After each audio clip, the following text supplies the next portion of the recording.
Okay.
Good morning.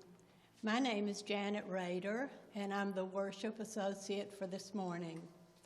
Welcome to this video service from the Treasure Coast Unitarian Universalist Church in Stuart, Florida. This video service was recorded on May the 12th, 2020. Thank you to those helping provide this service, our pianist, Bruce Ruby. Video production today is being done by our administrator, Debbie Teixeira, and our worship leader is Ken Teixeira. We are a welcoming congregation to people of all skin colors, sexes, sexualities, gender identities, ages, and backgrounds. You are very welcome at this fellowship.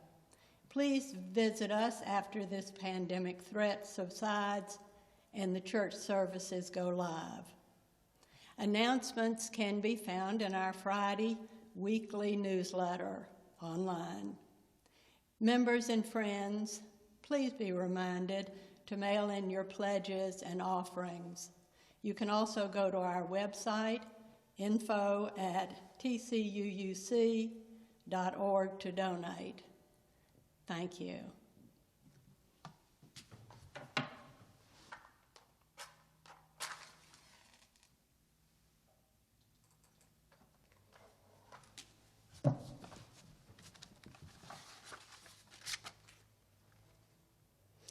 Welcome everyone to our Sunday celebration. We come together to explore a living cosmology of science, art, and mysticism.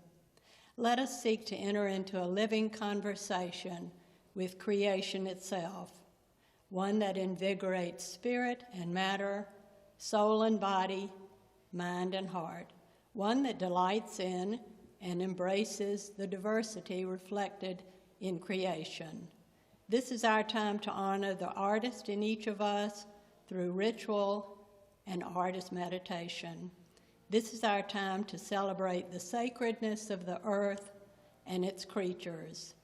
This is our time to nurture compassion and bring about the birth of a new creation. Let us make this a sacred time, a sacred space.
Please repeat after me.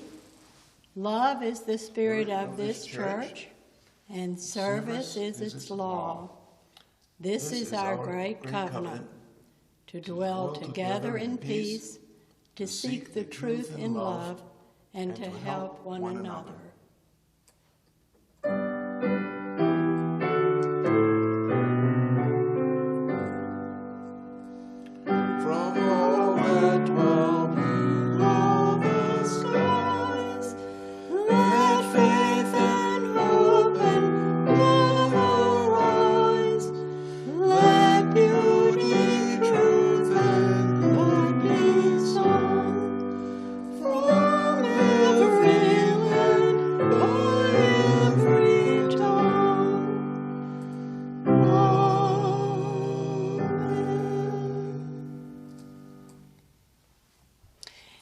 We express our heartfelt gratitude to all the nurses, doctors, hospital staff, grocery store workers, farmers and pickers, manufacturers of protective equipment, delivery people, and others who are helping us through this health crisis.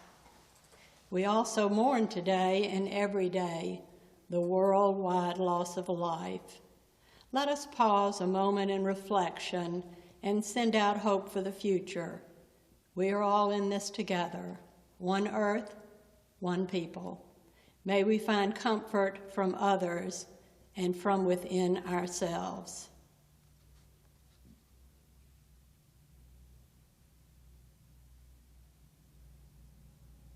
Thank you for your unspoken joys and sorrows. Now we will sing hymn 16, "'Tis a Gift to be Simple."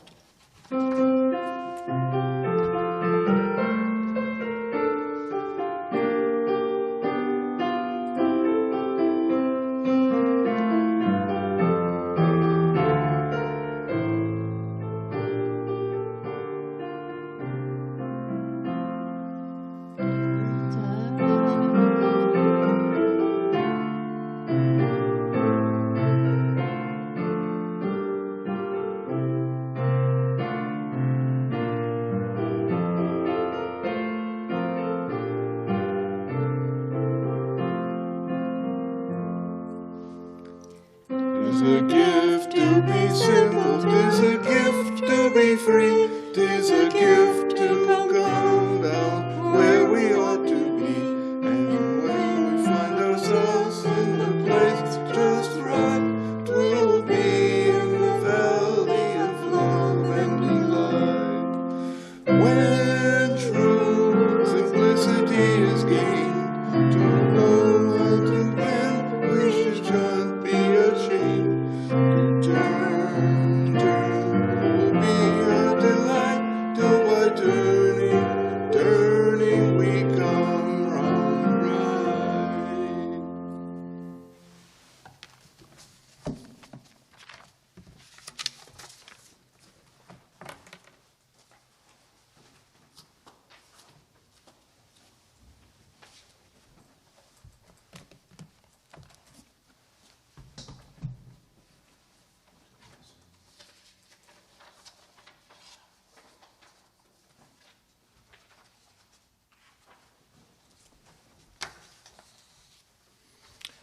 Thank you for inviting me to speak to you today. Blaise Pascal was a brilliant mathematician, physicist, inventor, writer, and theologian. He developed the first modern calculating machine. A brilliant, perceptive man, he once said, "All of humanity's problems stem from man's inability to sit quietly in a room alone." He made the same observation that the Buddha did 2,000 years ago, 2,000 years earlier. They both recognized that the problem we have relating to ourself is the root cause of the problems we have getting along with each other. And those problems are all about me. At the moment we are pushed out of our mother's womb, we separate from her and become unique for the first time. As we develop, our brain directs us to maintain, beyond the physical separation, a unique psychological separation. We are severed from everyone else. We become a ship floating freely. And so we navigate through this life, steering our unique identity towards, around, away from, and sometimes into the other beings around us. This uniqueness becomes a viewpoint, and we see the world only through our own eyes. We see our success in groups of people, be they family or acquaintance, as primarily a matter of embracing our separation. We then become obsessed with getting along, loving, fighting, reconciling, and through government, even managing our relationships with all the other people we do not know. Some of us take our separation further. We revel in it, imagining ourselves to be superior and lofting ourselves above others. But is each of us truly that unique? Or is this perceived separateness really just a sort of delusion? Is it possible that the way we blindly pursue this delusion gets us into trouble with others and with ourselves? Is this why we encounter conflict and suffer disappointment, rage, depression, and craving? Can much of our discomfort be laid at the feet of this thing we call me?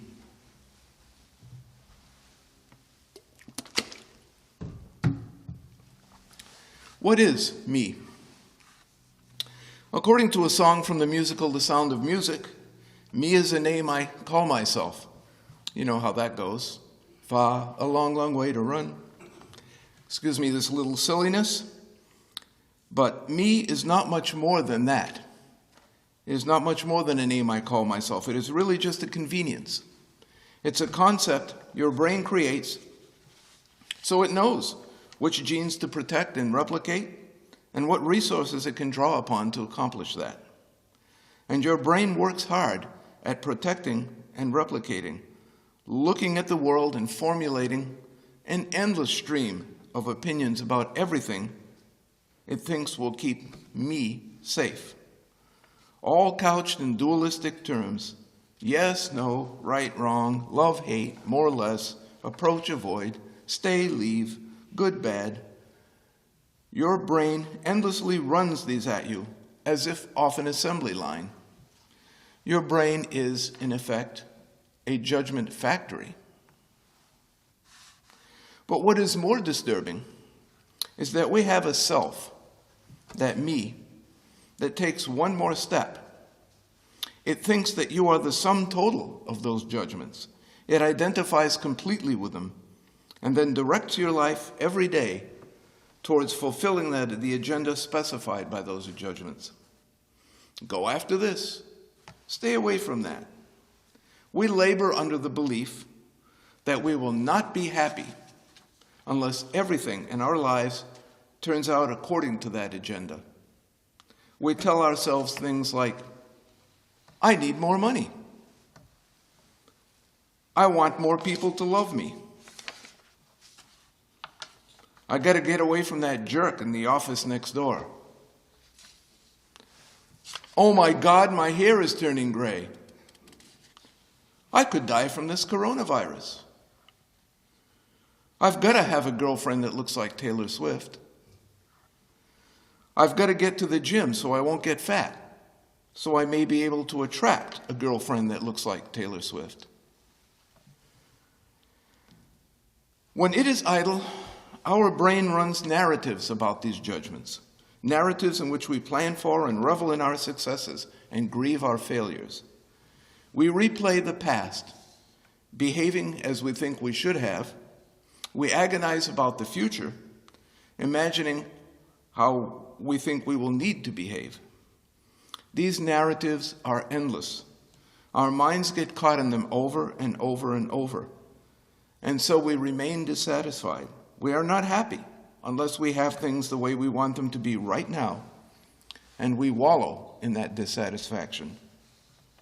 Furthermore, our self pushes us to be dismissive of or even mean towards others. And so the folks around us, in addition to suffering their own dissatisfaction, suffer from ours as well. And even sadder is that we then incorrectly attribute our discomfort to not having all those judgments satisfied, to not having things the way we want them to be, and we redouble our efforts to make them so, only to have our dissatisfaction redoubled along with it. So, how does one escape from this treadmill? Just short of abandoning all desire, how do you rid yourself of those nagging feelings that you do not have what you want and are stuck with what you can't stand? The solution involves stopping, focusing, and noticing. That's all. Stopping, focusing, and noticing.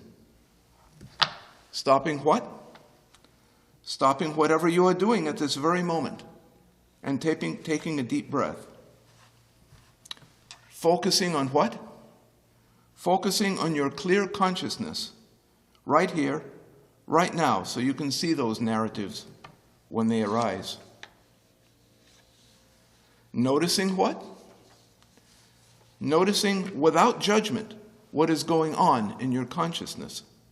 Noticing those judgments that your brain is producing and how they make you feel. Watching yourself, me, at work, is like sitting in the 5th row at the movie theater and watching the screen instead of acting in the movie.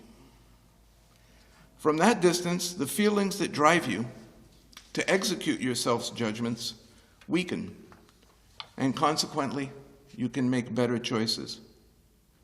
In other words, don't believe everything you think. You will have developed what Stephen Batchelor calls emotional intelligence. You will not need to be driven by your anger to say something that you will later regret. You need not be driven to apathy by your sadness. You need not be driven to wild cravings by a desire for a particular thing. You will no longer be at the mercy of your judgments. You will now be at home with yourself. You will have your hands on the steering wheel rather than riding as a passenger in the back seat of life. Insight leads to control, and a self can produce wonderful things. Don't get me wrong, the Sistine Chapel, the symphonies of Beethoven were all created by a self. But Alan Watts, a Western Zen author, has asked this about the self. He asked, are you using it, or is it using you? And a remarkable thing happens when you get some distance from yourself and your judgment mill. You find that you are not looking at the world exclusively through your own eyes. You begin seeing things through the eyes of others as well.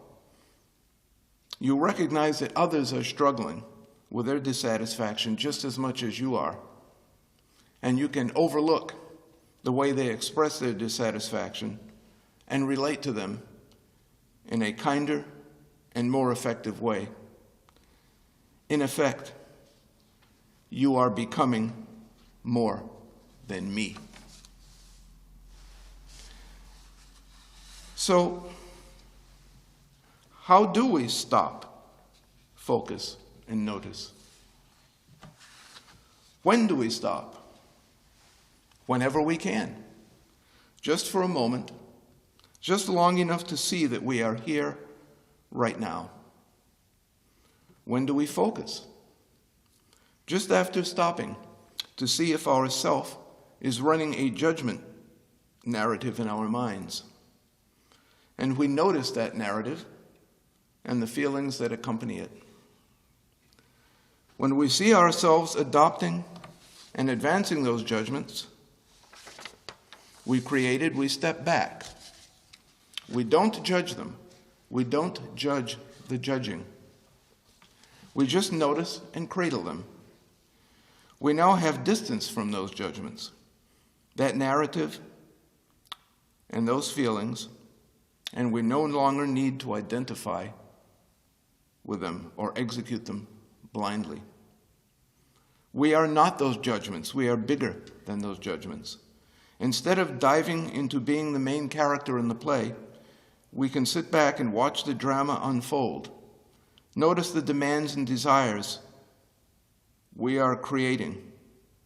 Notice for the first time that these feelings are not happening to us. Instead, we are creating them ourselves. Now, being able to do this at various times in the day is a tall order. To truly see what is going on, we will need to sit for a little while, quietly, focus, and notice. Doing this periodically, we will begin to see clearly that we are the source of all those uncomfortable feelings and not the victim, and we can quietly let them go. But understand that your self is relentless. It thinks that if you are not executing the judgments it is pushing at you, that you and your genes are toast. It will drive you mercilessly. The more reason to sit and gain control through insight. Only stopping, focusing, and noticing on a regular basis will allow you to transcend that judgment mill and to have a clearer view, have a crystal clear view of it. And as you do, you will be slowly getting onto yourself. You won't be able to fool yourself so much anymore, and you will be able to make better choices than your judgment mill does. Choices that lead to less suffering both for you and all other life on this planet.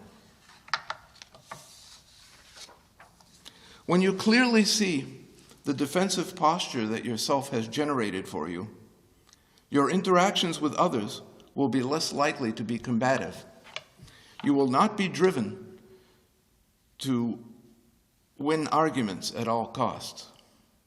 You will recognize that winning an argument with someone is the booby prize, that the real prize is sincere communication with loving kindness. After learning to release those judgmental narratives that occupy the idle minutes of your brain, you will be able to listen deeply when others speak, to listen from their viewpoint. You will learn that waiting your turn to speak is not the same as listening. You will know, for example, that you have enough money, enough to experience peace and joy in this moment.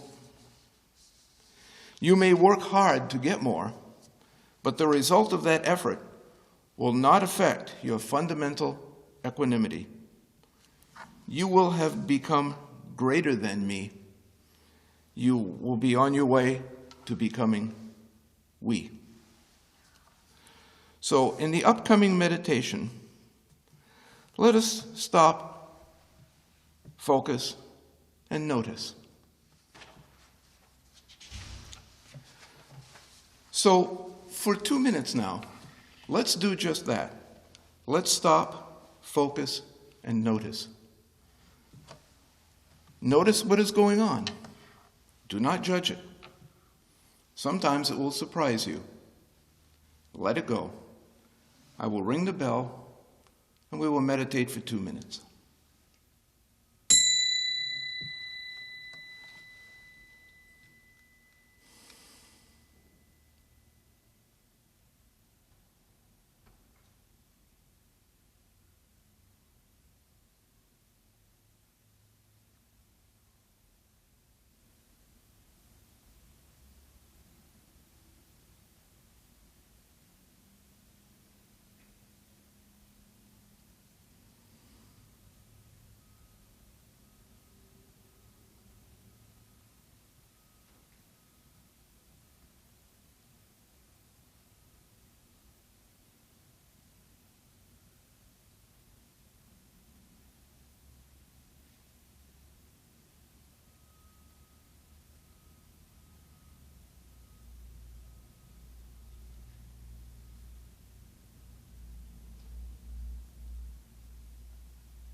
Thank you for being with me here today in spirit.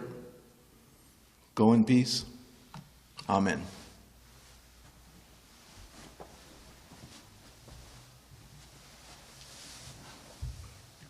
Thank you, Ken.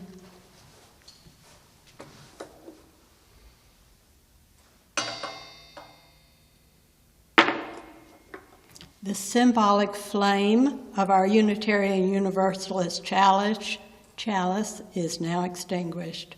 May we carry the flame with us, and may our core light shine brightly.